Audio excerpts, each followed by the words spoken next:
Frost-biting winds howled relentlessly through the narrow stone-paved alleys of the forgotten northern town.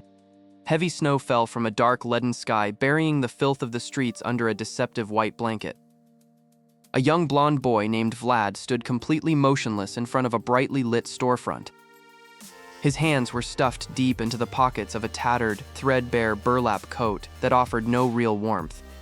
Through the frosted glass of the weapon shop, his piercing blue eyes were locked onto a magnificent iron sword. The weapon sat elegantly on a red velvet cushion, its polished blade gleaming sharply under the shop lights. That single sword cost more coins than Vlad could ever hope to earn in 3 lifetimes of hard labor. Wealthy noble children walked past him, their vibrant silk coats brushing against his dirty rags without a second glance. The store owner suddenly noticed the ragged boy lingering outside and tapped the glass aggressively with a heavy ring. Vlad flinched slightly at the sharp sound, stepping back into the deep shadows of the dark alleyway. A group of local street urchins spotted him and immediately began throwing chunks of frozen ice at his head. One sharp piece of ice struck his cheek, leaving a thin crimson streak of blood across his pale skin. Before the bullies could laugh, a fierce silhouette leaped from a wooden crate and slammed the largest boy down. It was Zemina, her dark hair flying wildly as she brandished a dull, rusted iron dagger at the remaining kids. Terrified by her feral expression, the remaining street thugs scattered quickly into the maze of slums. Zemina lowered her weapon slowly and wiped her nose with the back of her dirty, wool-wrapped sleeve. She turned to Vlad and gently pressed a clean piece of cloth against his bleeding cheek. She reminded him that dreaming about knighthood would only get him killed faster in a place like this. Vlad stayed silent, knowing her harsh words were born out of a desperate desire to keep him alive. Together, they walked toward the red light district, where the raucous noise of drunken patrons began to echo. They entered the back door of a notorious local brothel where they worked as low-tier cleaning servants. The heavy air inside smelled strongly of cheap alcohol, thick perfume, and unwashed bodies. A ruthless manager with gold teeth threw a heavy, splintered wooden broom directly at Vlad's chest. The man barked an order for them to clean the violent mess left behind in the private back rooms. Vlad gripped the rough wooden handle tightly, his small fingers feeling every single painful splinter. From behind closed doors, loud arguments and the terrifying sounds of breaking glass rattled the walls. He began to sweep up the shards of a shattered wine bottle from the stained floorboards. As he worked, Vlad rhythmically moved the broom handle, mimicking the basic guard stances of a trained knight. He had secretly watched the city guards training in the central square for years, memorizing every single posture. Even with a broken broom, his alignment was perfect, and his eyes burned with an intense focus. Suddenly, a heavy boot slammed open the door, interrupting his secret training session. A massive, intoxicated mercenary stumbled into the room, covered in leather armor and smelling of stale ale. The giant man sneered at Vlad, mocking the boy for playing around with a peasant's cleaning tool. The thug drew a large hunting knife from his belt and aggressively demanded Vlad hand over any hidden tips. Vlad backed away slowly until his spine hit the cold, hard stone of the rear wall. From the hallway entrance, Zemina silently crept up behind the heavy mercenary, her rusted dagger raised high. Vlad shook his head frantically, signaling his friend not to attack a fully armed and dangerous combatant. The mercenary noticed Vlad's shifting eyes and began to spin around toward the doorway with a brutal swing. A dark, dormant power suddenly flared deep within Vlad's chest as he realized Zemina was in immediate mortal danger. With a terrifying burst of speed, Vlad lunged forward, raising the splintered broom handle like a deadly executioner's sword. The splintered tip of the wooden broom handle sliced through the freezing winter air with an explosive, whistling sound.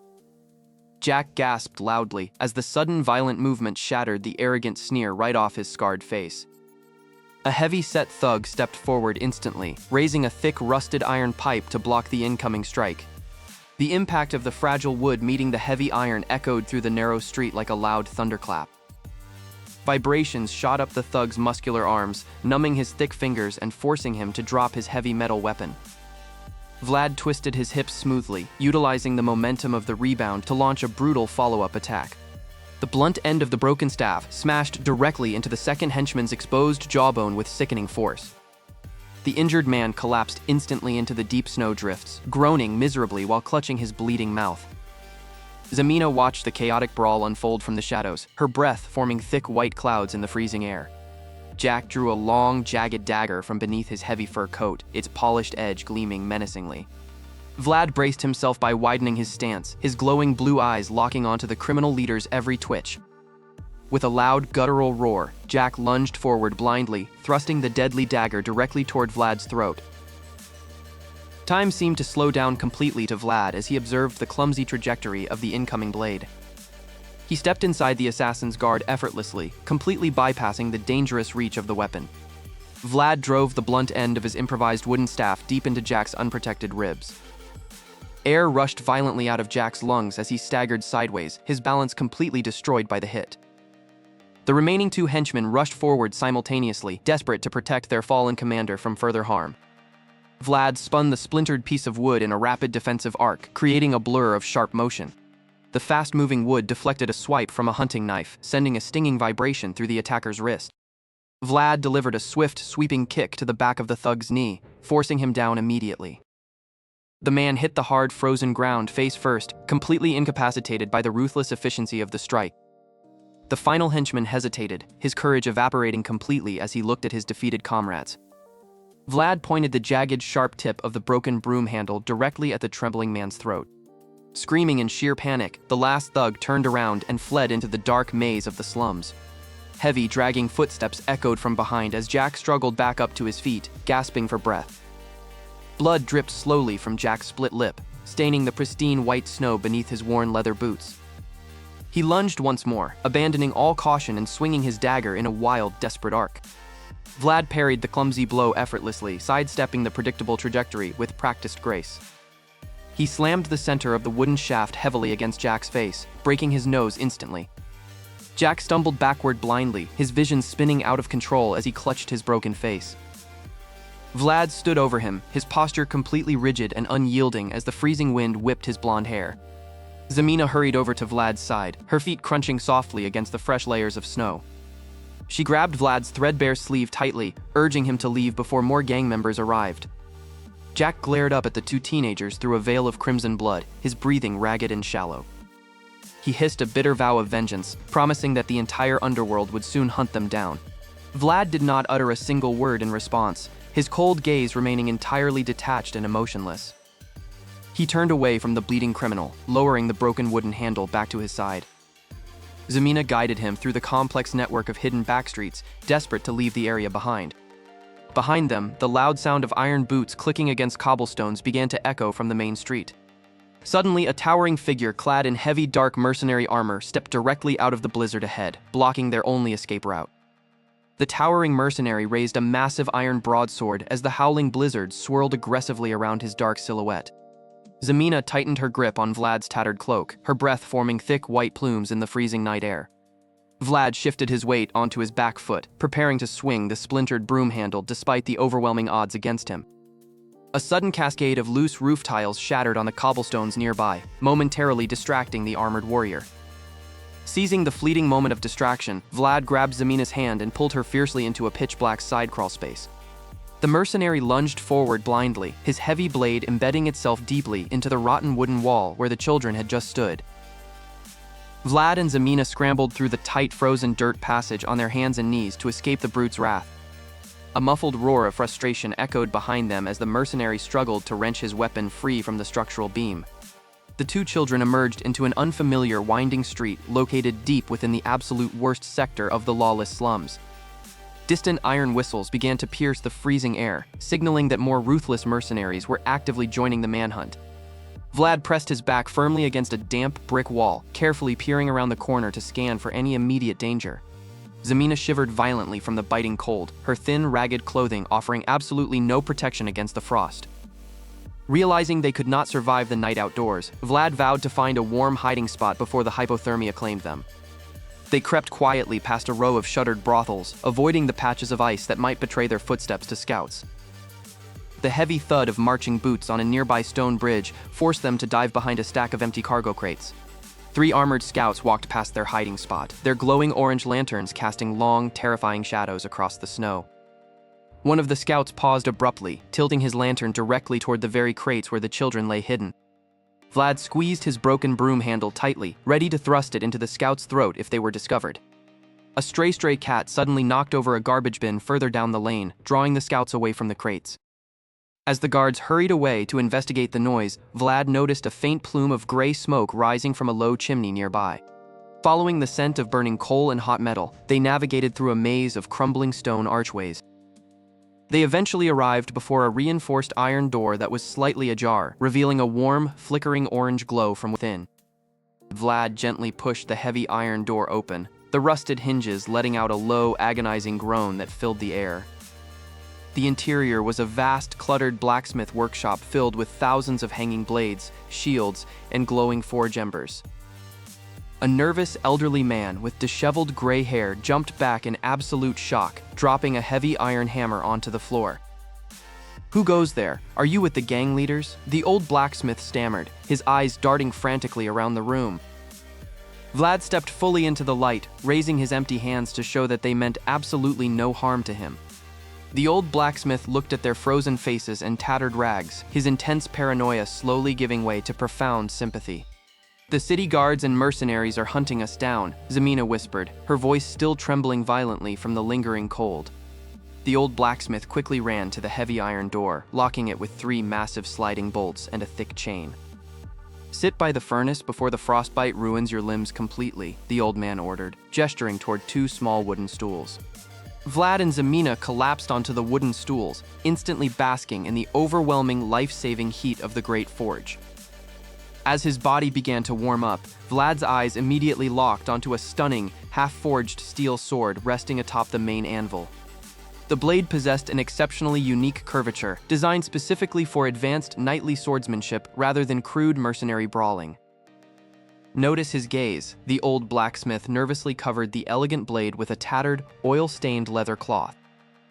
"That is not a weapon for slum children to look at. It belongs to an extremely dangerous client," the old man muttered under his breath. "The balance of the hilt is slightly off by 2 millimeters, Vlad stated calmly, shock radiating from his voice. The old blacksmith froze instantly in his tracks, his mouth falling wide open in absolute disbelief at the boy's impossible observation. How could a mere beggar child possibly know anything about high-tier knightly weapon balance? The old man demanded sharply. Before Vlad could offer an explanation, the heavy iron door violently shuddered under a massive thunderous impact from outside, followed by the terrifying sound of splintering metal chains. The heavy iron door violently shuddered under a massive, thunderous impact from outside, followed by the terrifying sound of splintering metal chains. Zemina gasped loudly and instinctively pulled Vlad back behind a stack of rusted iron crates. The old blacksmith trembled violently, dropping his heavy iron hammer onto the stone floor with a loud clang. Splinters of dark wood and chunks of iron flew across the room as the door finally gave way completely. A towering mercenary captain clad in dark, blood-stained steel armor stepped through the ruined threshold. Behind him, 3 ruthless swordsmen advanced into the workshop, their unsheathed blades gleaming coldly. The captain demanded to know the whereabouts of the dirty street rat who had humiliated Jack in the alleyways. The old blacksmith whimpered in fear, pointing an unsteady finger toward the backroom option. Vlad felt a familiar, terrifying heat beginning to boil deep within his chest as he watched the scene unfold. Zemina gripped a sharp metal file tightly, ready to leap forward and defend Vlad at any cost. The mercenary captain laughed sadistically and raised his heavy broadsword to execute the useless old man. Before the blade could descend, Vlad leaped from the shadows with incredible blinding speed. The mercenaries widened their eyes in complete disbelief as a broken iron bar intercepted the captain's sword. Vlad stood firmly, his posture perfectly mimicking the advanced stances of elite highborn knight commanders. The captain roared in anger at being blocked by a mere street urchin and swung his weapon in a wild frenzy. Vlad deflected every single strike effortlessly, his movements fluid like water and precise like a master. A dark, oppressive aura erupted from Vlad's body, causing the ambient temperature of the room to plummet drastically. With a swift, decisive thrust, Vlad pierced through the captain's heavy steel chestplate with supernatural strength. The remaining 3 swordsmen froze in absolute terror as their powerful leader collapsed dead onto the floor. Vlad turned his glowing blue eyes toward them, offering no mercy to those who threatened his friends. Within seconds, a devastating slaughter ensued as Vlad moved like a specter, cutting down the remaining enemies. Silence returned to the bloody workshop, broken only by the sound of Vlad's heavy, rhythmic breathing. Suddenly, a group of high society noble knights dressed in immaculate white and gold armor entered the room. The Grand Commander of the knightly family examined the perfect, precise wounds on the dead mercenaries. He realized with profound astonishment that these lethal strikes could only be executed by a prodigal swordmaster. A young noble lady stepping from behind the guards gasped as she recognized Vlad's unmistakable blonde hair. It was Alina, Vlad's treasured childhood friend from the days before he was cast out into the freezing slums. She ignored the blood on the floor and ran directly into Vlad's arms, weeping with overwhelming relief. Vlad slowly wrapped his arms around her, feeling the cold walls around his hardened heart finally crumble away. Zemina watched the beautiful reunion from the shadows, smiling proudly as her lifelong mission to protect Vlad was complete. The Grand Commander stepped forward, officially offering Vlad a prestigious place among the highest knightly families. Vlad accepted the offer, knowing he would never have to starve or hide in the freezing alleys again. He ensured the old blacksmith was rewarded with a chest of gold coins for his shelter and bravery. Months later, Vlad stood atop the grand balcony of the royal palace, dressed in majestic black and blue knight armor. At his side stood Alina and Zemina, both looking out over the city that once rejected them. The poor boy from the alleyways had finally conquered his cruel fate through sheer will and legendary swordsmanship. The oppressive darkness of the frozen town had been permanently replaced by the bright dawn of a new era. Vlad drew his legendary new sword and raised it high toward the heavens, a true symbol of ultimate victory. The crowds below cheered his name wildly, celebrating the rise of the legendary alley knight who saved them all. His dark, meteoric rise was complete, leaving behind a legacy of absolute strength, deep loyalty, and everlasting peace.